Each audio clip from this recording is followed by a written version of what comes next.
I'm Nate Gilmore, host of the Holiness Today podcast. And I'm Stan Reeder, Regional Director of the Church Nazarene in USA and Canada.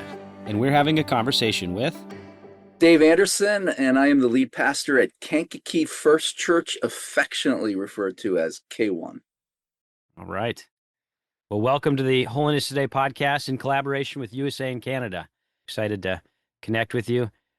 Stan, my questions just always immediately go to the non-important. So I was asking about the Steelers and Ohio State jerseys in the background, but maybe I'll start off with a softball. So how are you a Steelers fan? Do you have Pennsylvania roots? I saw that you went to Ohio State, but what's your Steeler love?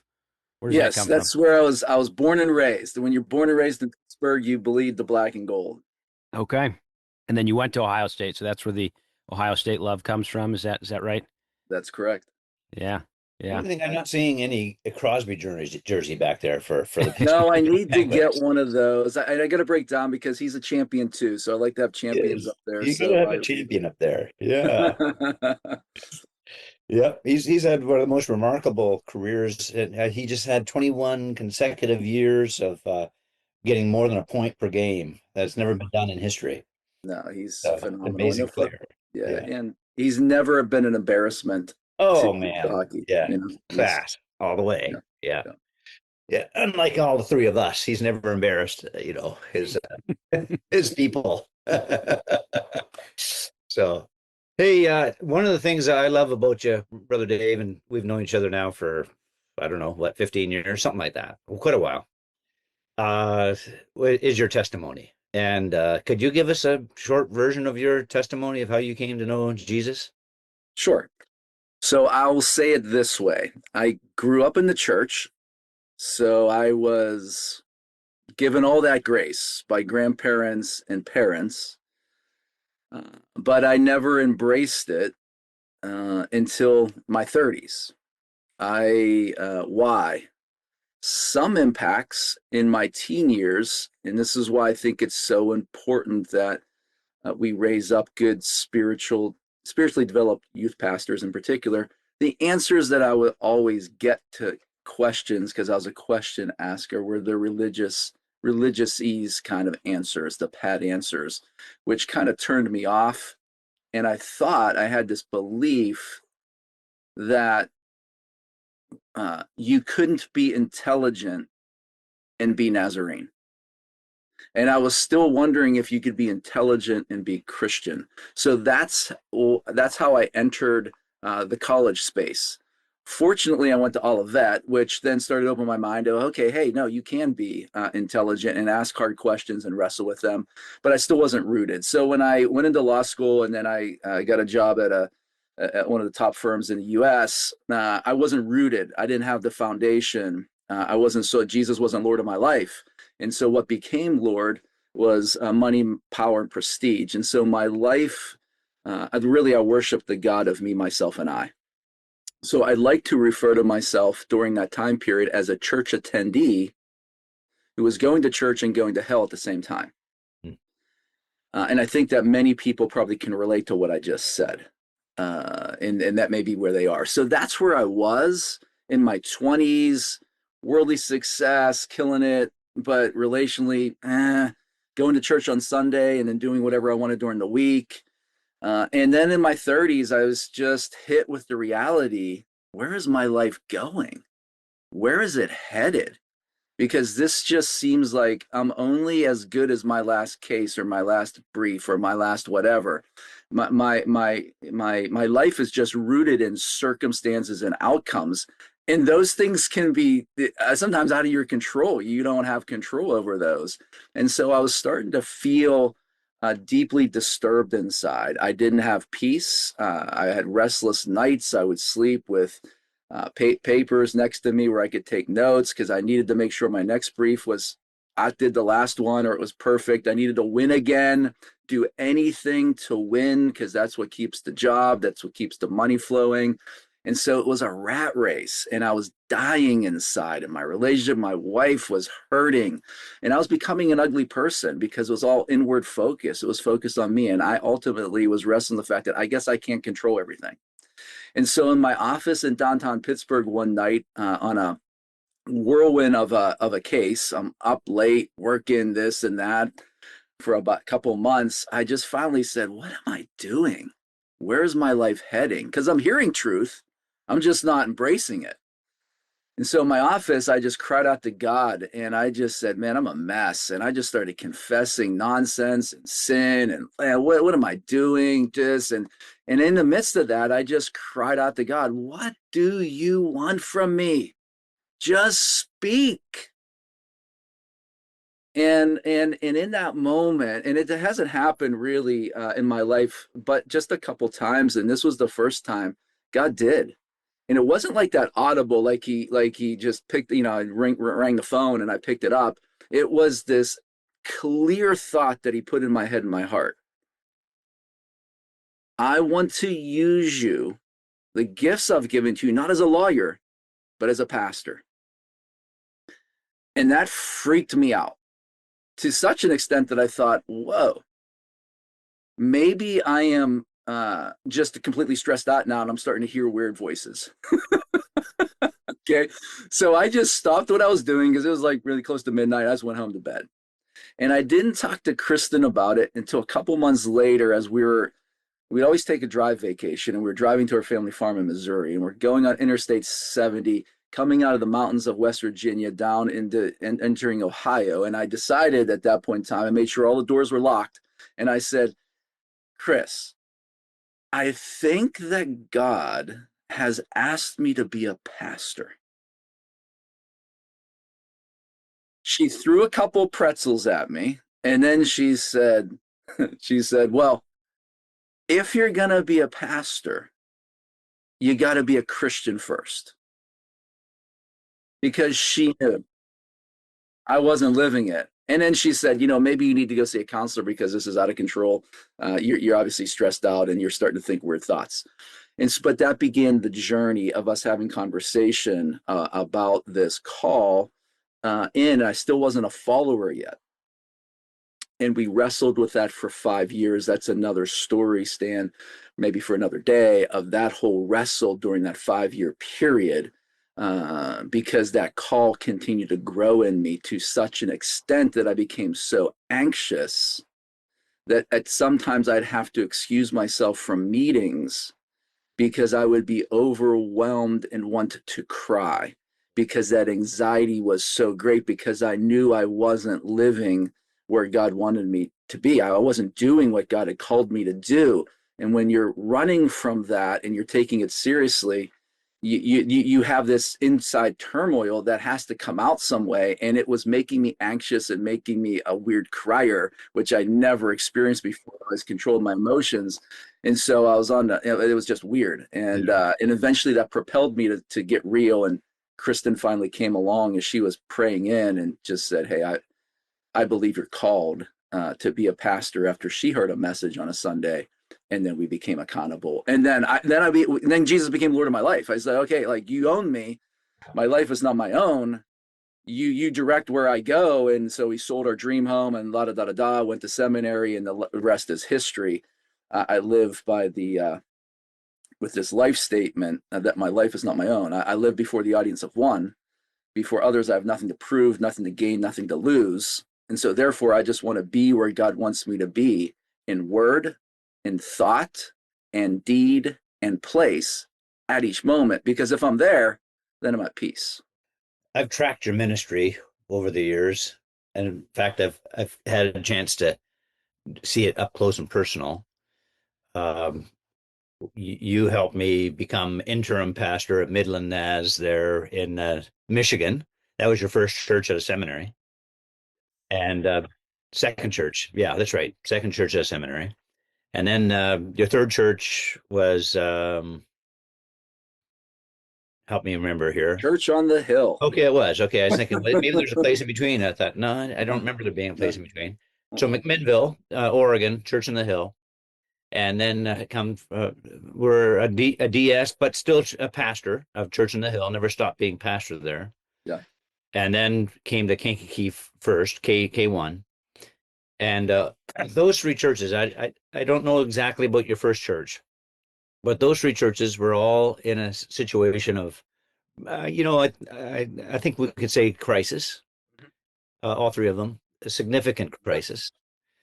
And the Lord used you to just pull something that was spinning into the ditch, maybe in the ditch, and just and bring it back to a place of being right in the center of who we are as a church, as a Christian church, but also as a Church of the Nazarene.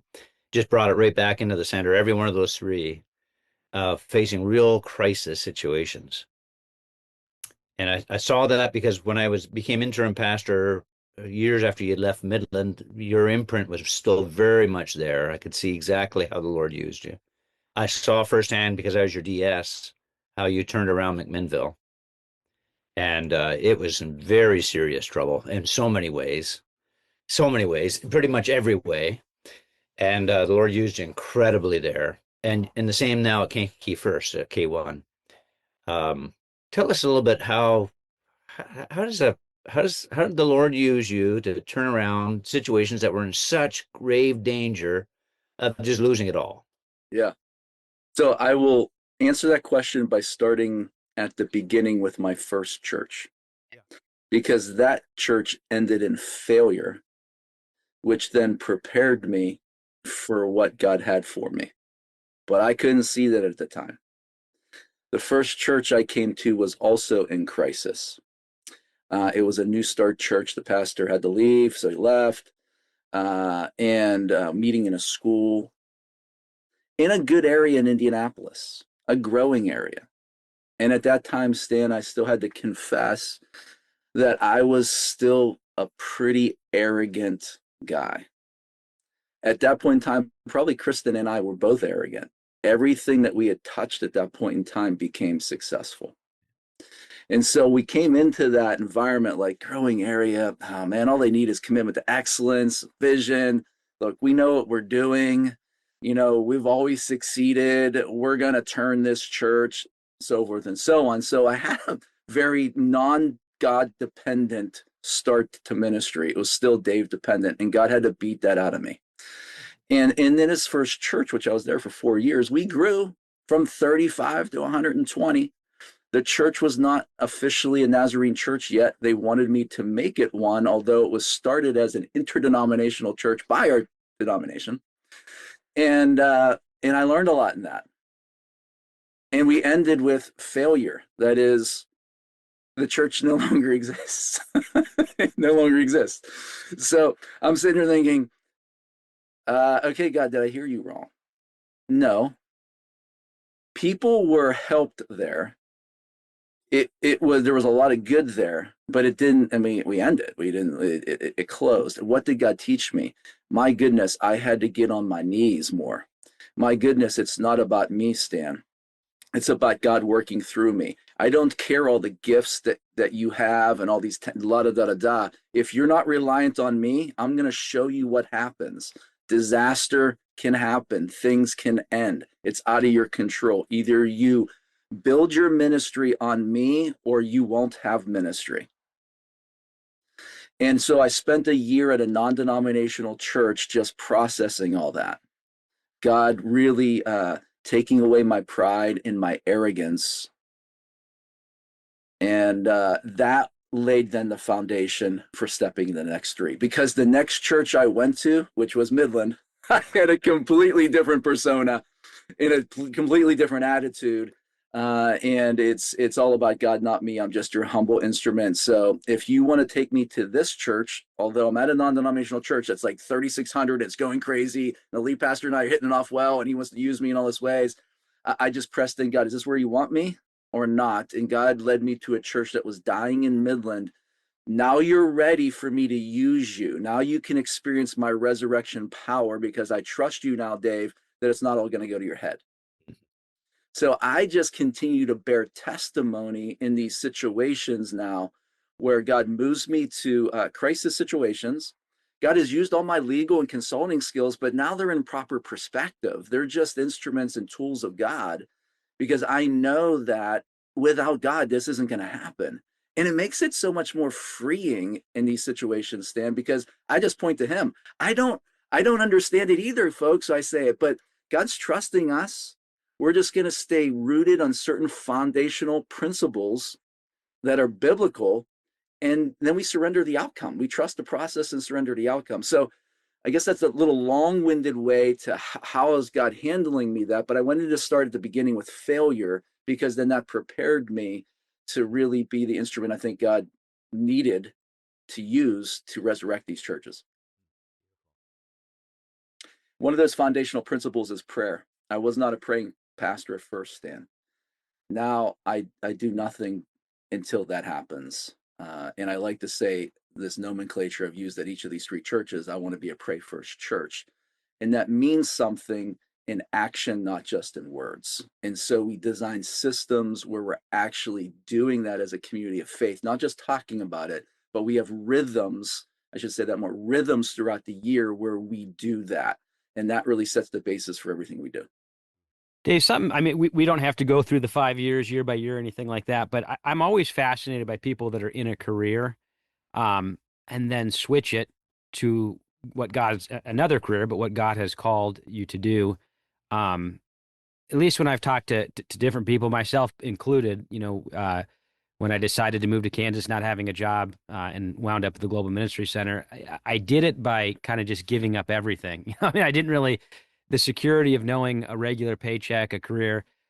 If you want to share, another thing that I was thinking about, because you do a lot with Olivet Nazarene, but I had heard Chenoweth say what he tries to do with his students when they're coming in as freshmen is not discern what their dream is, but what God's dream is for them. And, if you can discern that earlier, it's less of a heartache when you jump out of a career. But I find that fascinating, hearing people like you, uh, because it seems like I know people personally that I think that God has something for them, but they're just afraid of not having that security, that steady paycheck, that familiarity. But that wrestling time was just eating at you and eating at you to the point that you called it anxiety. But if you could just, you don't have to go through it, but just speak to that a little bit on how God has used that time period for you to kind of counsel other young pastors, perhaps students at all of that, that wilderness period. Yeah, sure. So I guess I say everyone's a little different. Some of us may be denser than others, and some of us may need to experience certain things.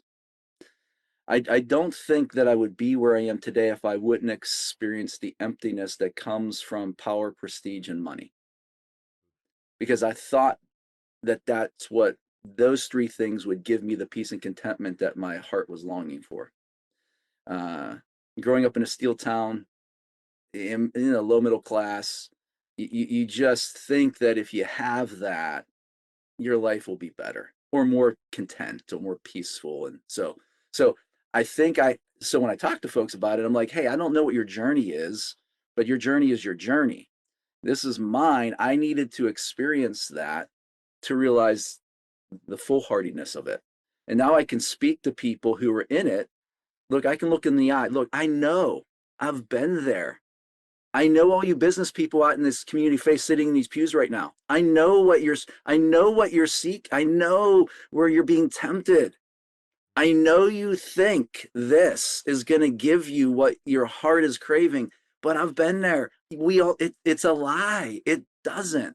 Now, it doesn't mean you have to stop being a lawyer or a doctor or whatever. It just may cause you now to reframe your gifting, your calling. You reframe it through a God lens. So I want to help you reframe it through a God lens, because God may want to use you where you are, but now that you're thinking differently, God can actually use you to be a kingdom expander there. You doesn't have to like go to ministry. Everyone thinks like, oh, if I do that, I have to go to. No, it's just you start to reframe your outlook on life. But you may have had to experience the emptiness that came from a worldly frame, and I'm inviting you into the fullness of a reframe of a godly frame. So that's kind of how I do it. Now, when I'm talking to younger people, I say, hey, look, if you can avoid some of the misery I experienced, awesome. So I'm going to share this with you, but I don't know, you may have to. And then I just pray that in that process you stay close to God, because the risk is you don't. And that was my biggest thing.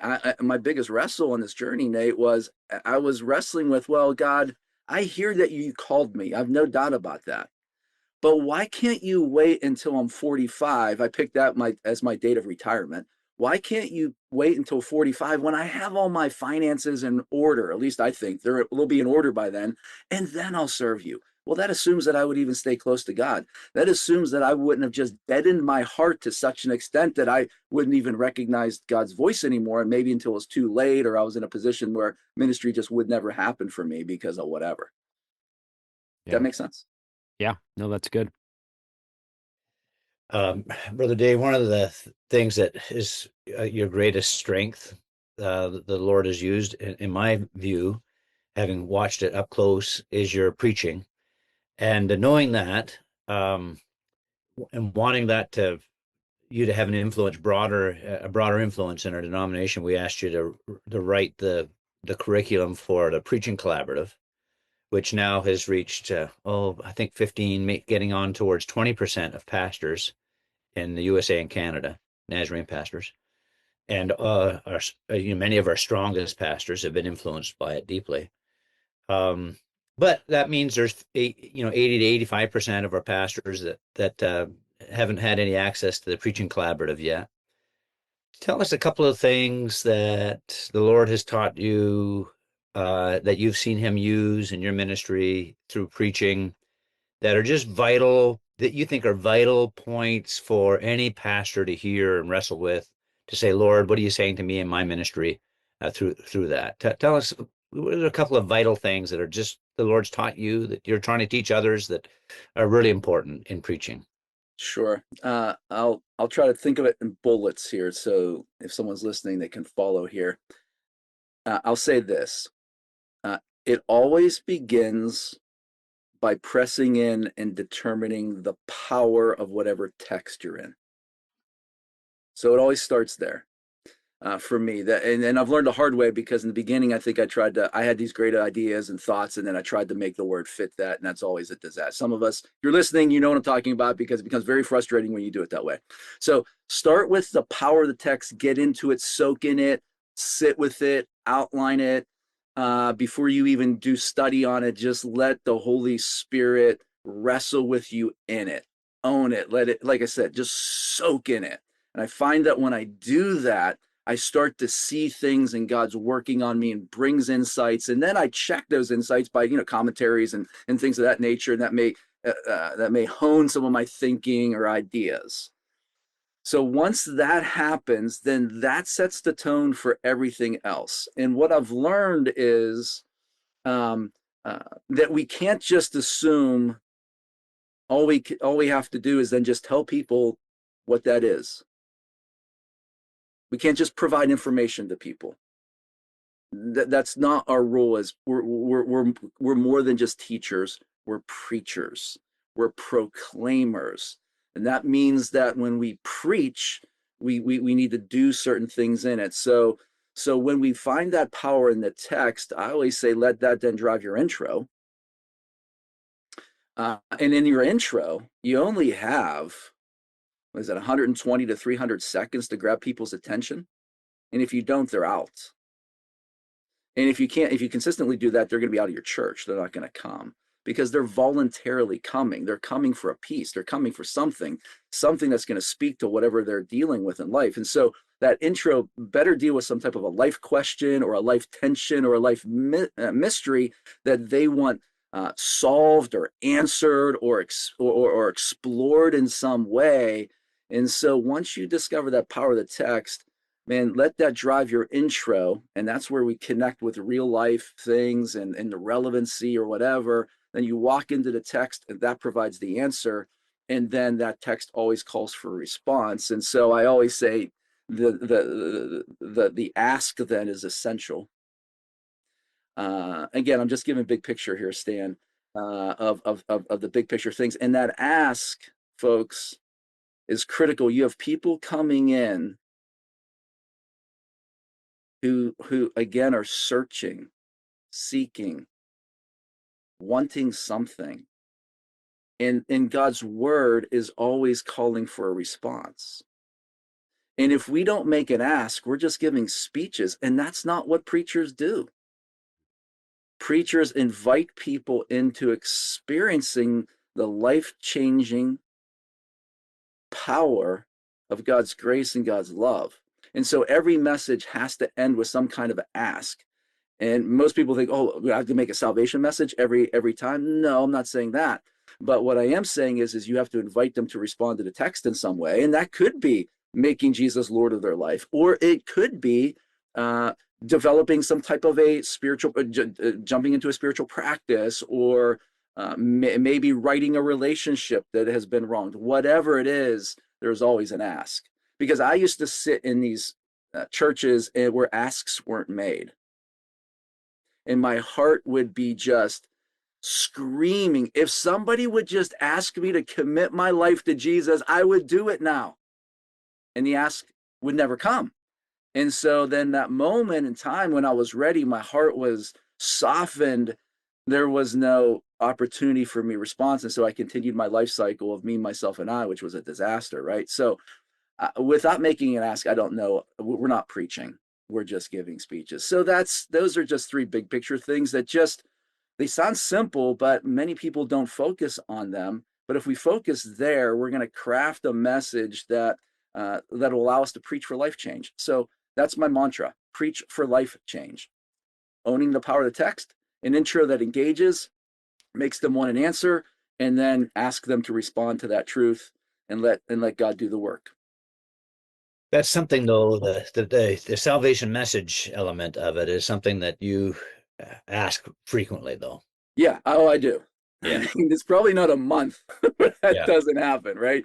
Yeah. And even sometimes if it's not like what we say, but hey, did God speak to you in such a way that you are ready to say yes to God, so that what we just talked about can really take root in your life? Because if Jesus is not really your life, and so then we may have prayer folks down at the altar. Hey, if you want to come after this message, have further conversation, a pastor or one of our prayer leaders will be here and they can have conversation with you. So we're constantly doing that. Which I mean, uh, many reasons, but it's interesting how your personal story, your wife saying to you, you got to be a Christian first before you become a pastor. You fully recognize that you have people in the pews that may have not made Jesus Lord of their life. I mean, that's again, interesting to see how God's used your story in fully making you into the role that you're in today. That's fascinating. Yeah, I preached a message on suffering in Smyrna Church, suffering. So this is Smyrna. It's a suffering message. And I just opened the altars at the end. If anyone wants to experience God's healing or restorative touch, not just physical, and we're talking emotional, mental, and spiritual. And there was a woman who's in her 70s who had been to church. I don't never saw her not there. Come and experience God's saving grace for the first time in a real way. And then she got baptized for the first time in her life. Now, everyone in the church would have thought that she's fine because she's older. It's just not the case. But for some reason, it spoke to her that day and she was ready. And it was a beautiful testimony when she got baptized. So it's just, you just don't know. Yeah, you don't know who's sitting there and who needs God's grace in that moment in their lives. That could just completely change the trajectory of everything. So, in an incredible way. I learned that lesson. Maybe I've told you this, maybe I haven't. The hard way as a pastor in my early 40s. And I was preaching this great message. I mean, it was a great message and just incredible content, great humor involved in it, structure, illustrations. It was all there. I mean, I was on fire. And when I was about three-quarters of the way through, the Lord started speaking to me. And that's a terrible situation when you're a preacher and you're trying to speak and you're also trying to listen to the Lord at the same time. And he was redirecting that message to make it into a salvation message and to open up the altars. We were on the radio at the time, and we ended at 12 noon, no matter where I was in the message, and it was embarrassing for it just to cut off when I was in the middle of a sentence. So I just ignored that and just kept on going and finished this phenomenal message. Later that afternoon, I got a call, and it was from a distraught family whose had just experienced a murder in their family. And the murder was a woman that was in church that morning with her husband. They were both coincidentally talking to you, both lawyers. I think maybe one was a judge, and both up and coming. And they'd come fairly frequently to church. They were one of those people that just had a presence about them. So that when they were even in a church of, 700, 800 people, you could see when they were there. And saw them sitting there on the front row. And turned out that uh, later that afternoon, she was a victim of a bullet. And as soon as I heard that, I realized what the Lord was talking to me about. And it ended up being a worse story than I thought. In that, um, first of all, they thought it was suicide, and then they realized that it was all part of an elaborate plan, where her husband brought her to church that morning, sat in the front row so everybody'd see them, took her out for a beautiful romantic dinner. After that, took her to the shooting range to help her to teach her to defend herself. So, and then later that afternoon went home. They made love, and then he murdered her. Oh, wow. And it was all part of that. He took her to the shooting range so she'd have gunpowder residue on her hand, and it looked like it was a self-inflicted wound. He found out that she was pregnant, and he was having an affair with another judge, and didn't want to pay child support the rest of his life. Mm. So he murdered his wife and his baby. And he was sitting on the front row of church with this plan in mind. And I think God was giving him one last opportunity through the power of his grace to make a decision to change that direction. And I failed them. And so that was what is part of the greatest uh, failure of my ministry. And I couldn't even do the funeral. I had the youth pastor do the funeral. You can imagine the guilt that Yeah. I experienced from that. Mm-hmm. Mm-hmm. And but it changed the trajectory of my ministry of saying, you know what, I don't know who's sitting in that church. Yeah, I right. think I know. I think I know, but I didn't know. Yeah. Yeah. The Lord knew. Yeah. And so we just have to give people an opportunity to experience God's grace. That's We right. just have to. Yeah. We're failing them Yeah. to not do that. Yeah. One of the things I say, Stan, and yours was your reason for not was timing and circumstances, right? Yeah. Most what I hear is people don't make the ask because they are afraid of being rejected. We make it personal, like, oh Sure. my goodness, if people don't come to the altar, then I must have failed in some way. They're rejecting me. And I must confess, early on in my ministry at that first church I was at, I would feel, you know what I mean? I'd feel that tension.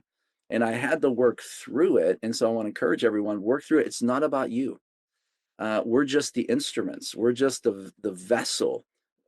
We don't do the saving anyway, right? So we're just asking for people to respond to it.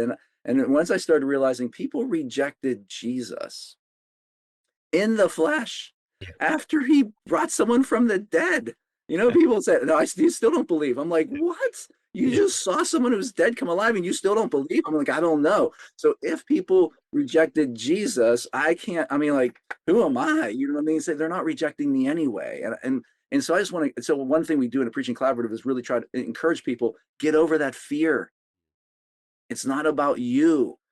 God wants to use you to make the ask. Make it, because you never know, right? And whatever happens, happens. But also, it gets people thinking in your church that an ask is going to be made. So it helps them become, evangelists in their own right. Like they can ask people at coffee shops or whatever to follow God with them or experience God with them. But they know if they bring someone to church with you, they know that whoever takes the platform at your church, they're going to make an ask, so they can feel confident in the fact that someone's going to be given that opportunity to say yes to Jesus. Yeah. Amen. Right on. You want that as part of your DNA. Hmm. Yeah, same category, but switch of subject just a bit. So when you're preparing your sermons, obviously you said prayer was the big thing you have to learn, sensitive to the Spirit. But how far do you plan out? Is that something you plan out for a year? Is that something you say, I'm not I'm not getting ahead of the Spirit. I'm doing this kind of month to month. What's that look like for you when you're planning out sermons? Yeah. So, Nate, I am not a procrastinator. Even in the law firm environment, I was Yeah. known as that. I'm not the procrastinator. I was always teamed with a procrastinator. And so we worked well together because he worked at the last minute, I worked in advance, so together we were good. So what I do, I try to plan in advance, and so I'm trying to be in tune with the Spirit. And there's certain times of the season where I start thinking and pressing in with the Spirit on, okay, what do you want us to talk about next year? And now I invite people into that conversation. So I have some really good teammates where we press in on that, and we have a really cool preaching calendar that we do. And so right now, sometime last year, near the end of last year, we decided we're going to do a freedom series, which is what we're in January.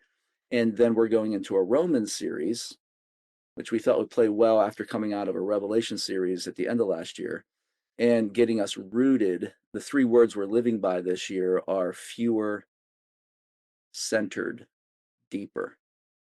Okay. And so that helped them. Once God gave me those three words, that kind of rooted where we're going on what we're going to dive into. So we plan in advance. Now, how those messages play, obviously we'll get more deeper into them as we get there. But when you're doing walking through a book of the Bible, it's you're going to follow along. So how much in advance do I prepare these messages? Well, right now I'm working. This morning I was working on one for the second Sunday in March because I like getting out in front, and that allows it to sit. So then the week of, I'm really able to just kind of soak in. Now I can do that. I tried to do that even when I was a solo guy. I would, I didn't have a team. I would just try to write messages in series form in one setting. And then that week of, I just honed them. It just helps me be more thinking and in tune. The Spirit can speak to me in the weeks prior. I may read something that, oh my goodness, this is going to fit this. So it's like, Nate, when am I not preparing? I guess is the question. It seems like it's a constant. I'm living my preaching, or my preaching's living through me, or it's just the Spirit's constantly working me, and that's just how I roll. Well, Stan, I had some more biographical questions that I found fascinating about Dave, but I might be skipping over. But if I understand correctly, you were in the church up in Oregon, then became the DS, and then you went back to the church in Oregon. Give us some biographical data on that, because I find that fascinating. And then I got a follow-up question after that. So how did that work out?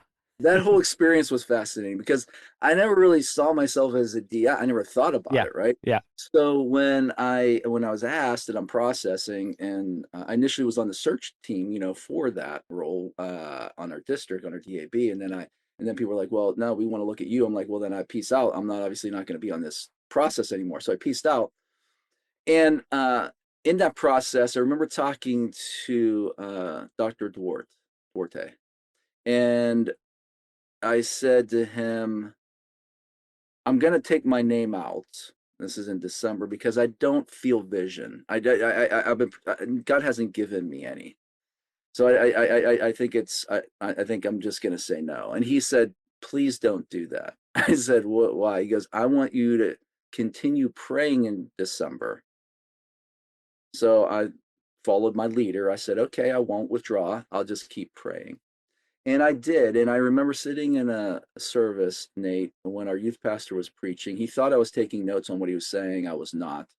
God just started speaking to me in that service and giving me some vision. If I would become the DS, what would ground me? What would root me? What would I be doing? Because I always like to think about things that are scalable and reproducible. So what would that be to help churches move forward? So I just wrote that down.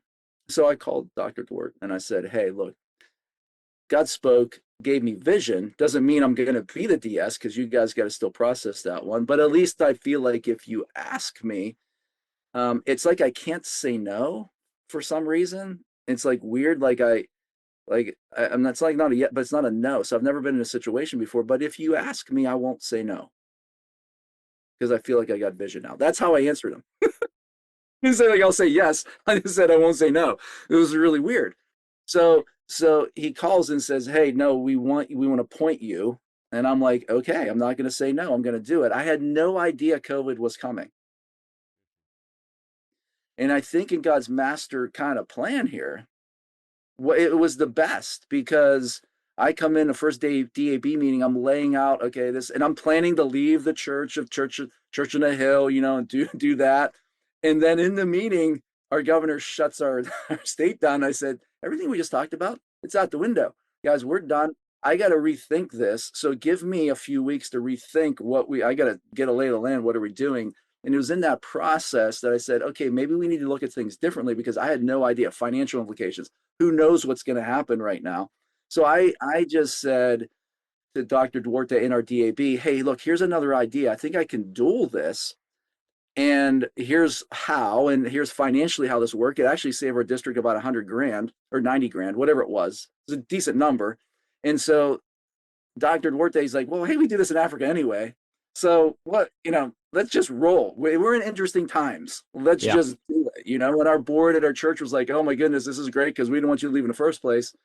So then it allowed me to develop and choose some other pastors on our district to help me lead, who I thought had the goods. They just needed some more opportunity, and we could wrestle, we could help each other grow.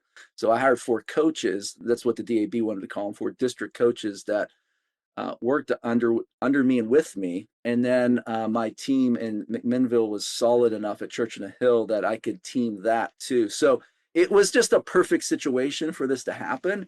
And so that's why we did it. And then after COVID was pretty much coming to an end, I didn't think I was going to leave that. Everything was humming. And then God moved me to another interesting situation. And Stan knows more about that, because I remember calling him in a place I was staying. I'm like, I don't know, Stan, this one is way beyond. I can't do this one at K1 by myself. There is no way. I'm going to need, and I'm a little bit nervous right now. Did I hear God correctly? Yeah. Well, and when you moved to Kankakee, you moved your staff with you. Is that my understanding? God moved them. God moved them. God moved them. Because I could not convince them. Look at Kankakee versus, I hate to say, Kankakee every place has its own beauty. Yeah. But if you're going to compare something to the Willamette Valley of Oregon, it's really hard to beat that beauty. Yep. Yeah, I've heard Jenna compare Bourbonnais to that before, and it was cracking me up. So, but yeah, that, if you could share that. And then another thing that obviously hits close to all Olivetians, but I knew Pastor Heck, and then I was good friends with Andrew Twyble, but taking over at a church that had experienced deaths at the pastorate, what was that like? That was just tragic. What happened to Andrew? But how is the healing in that church, and how is that going? If you could share, I don't know if you can, but if you could share a little bit about that. I'll take both those questions. I'll start with the Oregon one with the team first. I remember getting on the plane with Kristen and flying back after the second time I was here. And I said, okay, I really feel God calling me here, even though this is an interesting situation. But I can't do this on my own. There's no way. And so I need a solid team. And so I feel God asking me to ask some of my teammates to come with me from Oregon. But I said, I don't know if I want to. And she's like, why? I said, because I hate being told no. And I know, I'm sitting there thinking, why in the world? I went through each person that I felt God was leading me to bring here. And I'm like, they have roots there. There is no way they're going to come. But I said, but I feel God asking me, so I'm going to ask him. So I asked with feeling that I was prepared for rejection. Well, obviously that wasn't the case. God was moving in them in ways I didn't know. And God brought him here, and they trusted me. You know what I mean? They trust that, hey, look, they know I have their back. They know that in this move, not necessarily, Nate, wasn't just for me. It was for their future generations of kids, their kids, because they have flourished. Their kids have they're on fire for God. And God may use them in powerful ways in ministry that no one could have expected.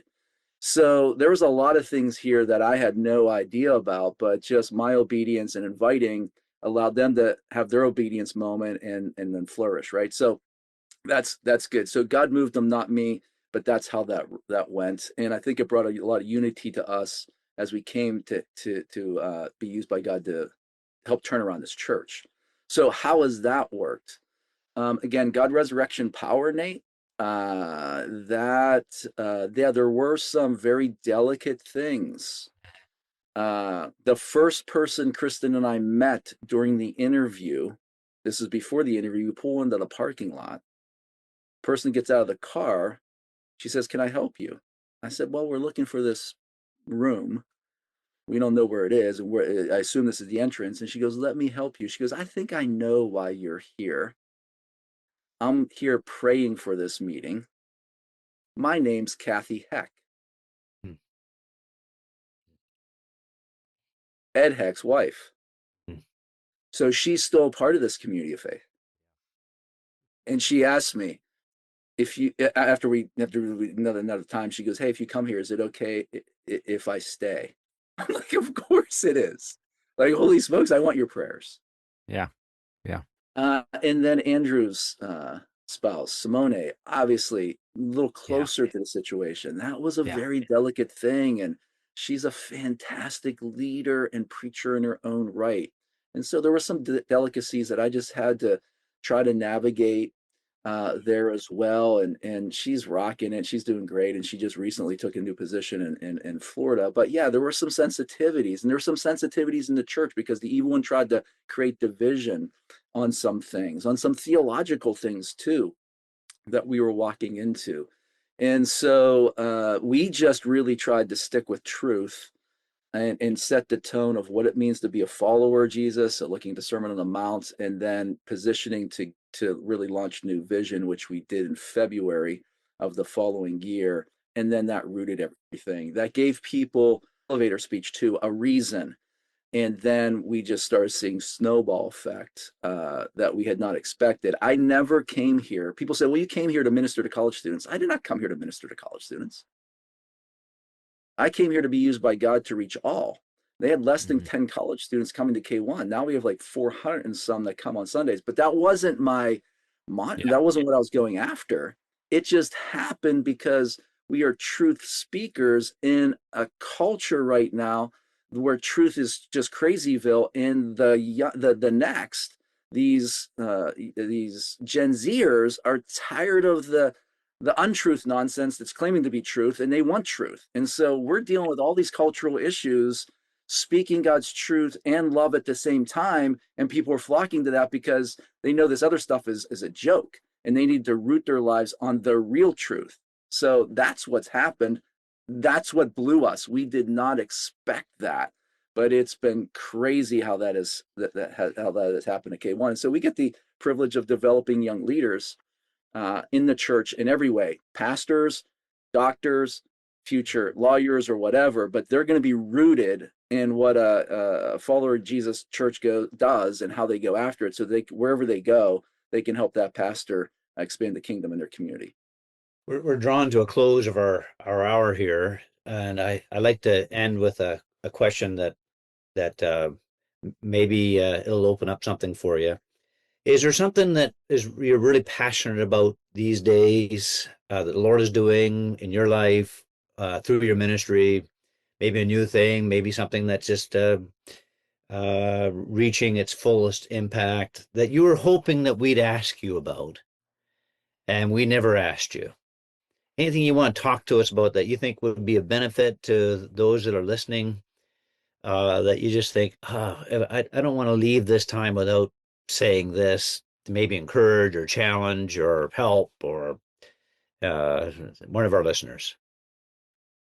I think as I think about that, you hit a little bit on development. I'm a developer, so I always say that anyone whoever's listening, God has put people in your sphere of influence for a reason because God trusts you. So who are you discipling? Sometimes pastors, that's an interesting question to ask. So if you're a pastor, who are you discipling? Who are your 10? Like, who are you actually really breathing into, meeting with on a regular basis? because it's easy for us pastors that we're bringing it every Sunday. We have a lot of people, but no. Who are you really discipling on the intimate relational perspective? That's what I would want to ask you, because we are called to make disciples who make disciples. And that happens in the context of relationship, real relationship, where we spend real time answering questions, making challenges, holding people accountable. So who are your 10 that you are discipling? I don't say 12, I just say 10 because I don't know why, but I just picked 10. So 10, who are your 10? That's what I want to ask you. And if you're not a pastor, I'm asking you the same question. Who are your 10? Why do I ask this? Is because one older gentleman challenged me as a pastor to think about my 10. Hmm. And he would meet with me and hold me accountable to that. And it was good, because I need to be doing what I'm preaching. So who are your 10? Think of it in small ways, because then that has ripple effects. Those 10, if they do 10 and they do 10, you see where this goes. My encouragement is every church think of themselves as a kingdom expanding church. If you do, in this culture in our world right now, all over the US, all over not just the US, but all over the world, if every church plays its role, God's kingdom prevails and expands in great ways. So I'm very optimistic. Just focus on what you've been asked to do. Keep it simple. Trust the process, surrender the outcome to God, and enjoy the God adventure. Beautiful. Thank you. Thank you for spending this time. It's always a pleasure, and thank you Thanks, Nate. for spending Thanks, that time Stan. with us. Good to be with you, man. Love you. Appreciate you guys. May God's blessings and favor be all of you. Amen. Thank you for listening to this collaboration episode between Holiness Today and the USA Canada region. Look forward to more episodes like this in the future.